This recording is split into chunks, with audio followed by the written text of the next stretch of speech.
that is really the central theme of my book. The ripple effect is about the idea that the way a woman feels about her sexuality ripples out to affect every other area of her life, her work life, her friendships, her intimate relationships, because in fact, there is something to sexual confidence and sexuality being hugely important and really a core emotional issue for women, that when you don't feel good about your sexuality, it really in some way shows. It shows in the way that you interact with people and the way they relate back to you. It can be kind of an intangible, that you don't realize that that's what you're seeing. But when you feel embracing of your sexuality, which is really a power, and I'm not talking about the power of conquering a man.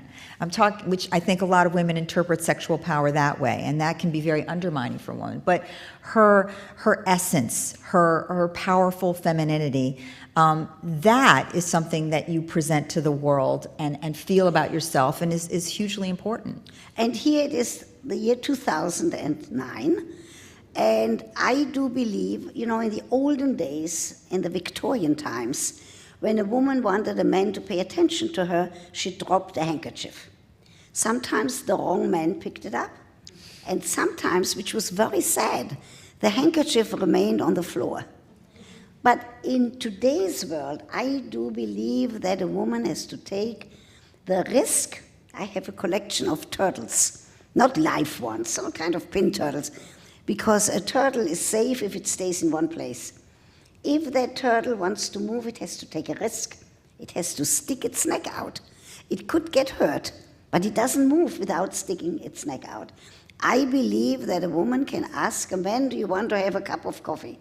Do you want to go to the movie? If he says, no, I have to wash my hair tonight, that's what they heard all of their lives. Then drop it and go to the next one. The time has come for women to be able to initiate. And all of these ideas of that men don't want a woman who is forward, they want to conquer, that might have fitted a different age. Mm-hmm. In today's world, I would rather that a woman, but she has to take the risk. For him saying, I don't have time. For example, I used to be until last year a big skier. I used to tell people, be careful. When at the ski lift, people used to say single. That didn't mean that they are really single. That meant they are single to go up the mountain. Up there was their wives or girlfriends waiting. But you have to take that courage to say, I have to try to find somebody. Well, this is actually where I think women often confuse the difference between being assertive and being aggressive.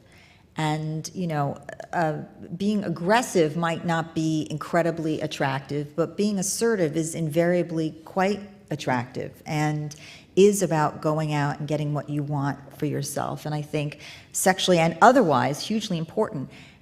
And some impediments that often get in the way are some ideas also that I think are important to explore within yourself, which is, are there sort of old stories or old psychological ideas that are getting in your way that have to do with something you feel guilty about or undeserving about or even envious? And people, I hesitate to use the word penis envy because I know that's very out. Mm-hmm. But I think there are women who feel envious of their partner's situation in life, what he maybe gets to do out in the world, or how it maybe seems to be a man. And that can happen in bed as well, where, what he's got is just out there, it's working. The wind blows, he gets an erection, it just seems so easy. And for some women, it feels murkier and more difficult and more convoluted. And a woman can end up feeling envious of her partner, and that can really create problems in the bedroom as well. So understanding psychologically what might be standing in your way, I think can be very important. Very, very important, especially today. If both of them are worried about the economy and are worried about what's happening right now, I think what they have to do, and it's very difficult, take all of their worries. They have troubles with their mother-in-law. Put all of those worries in a package. Leave it outside the bedroom door. Nobody is going to take your worries away. They'll be there the next morning. and they'll be available. But it's very important to be conscious of those things Yes. that if you take them into bed, it doesn't permit you to really, not only not to fantasize, but to really be available to be orgasmic. This is especially true for women who actually, newer studies that have used, MRI to look at, functional MRI, actually look at brain activity, really do show that for women, when you have anxiety, the circuitry that leads to orgasm is actually impaired, if you will. So, which is important for your partner to know, because for women, foreplay is really more like 24 hours before sex. It's that whole, if you get all worked up about something, feel very anxious, or have an argument, it could really make it more difficult to get aroused. So letting your partner know that he might not want to discuss taxes with you an hour before you're going to go to bed at night. That's true. Those kinds of things can make it more difficult. And so either exploring what's going on for yourself privately, which actually doesn't necessarily have to include your partner if there's something you're really worried about. But beyond that, keeping in mind that, at least the hours before sex are not a great time to pick up some particularly hot topic that's going to potentially make you angry with each other or very anxious. Now, both of us, I know, in both our books, talk about that what we have been taught is that sex ought to be at night. The stars ought to be out and not to look at each other, but it should be dark.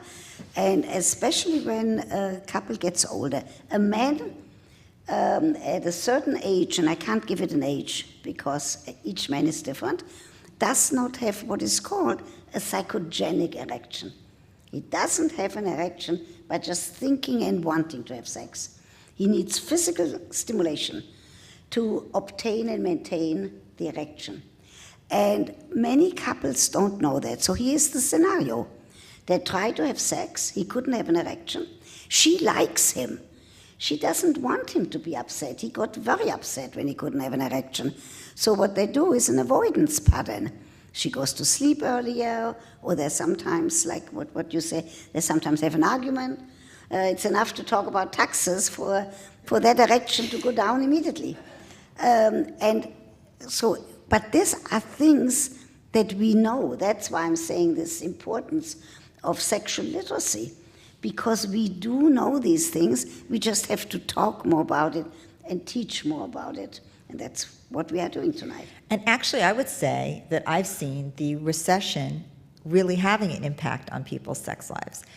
That people are very anxious about money and losing jobs, and with lost jobs, loss of self-esteem, and that is unfortunately very negatively affecting some people's sex life, which is really too bad because sex is free. Mm-hmm. And it's a great stress reliever, and it makes you feel closer. And so actually, it would be a great time for people to be feeling better about their sex lives. And actually, one potential silver lining, I think, of the recession is a turn back toward relationships as a priority as opposed to material things.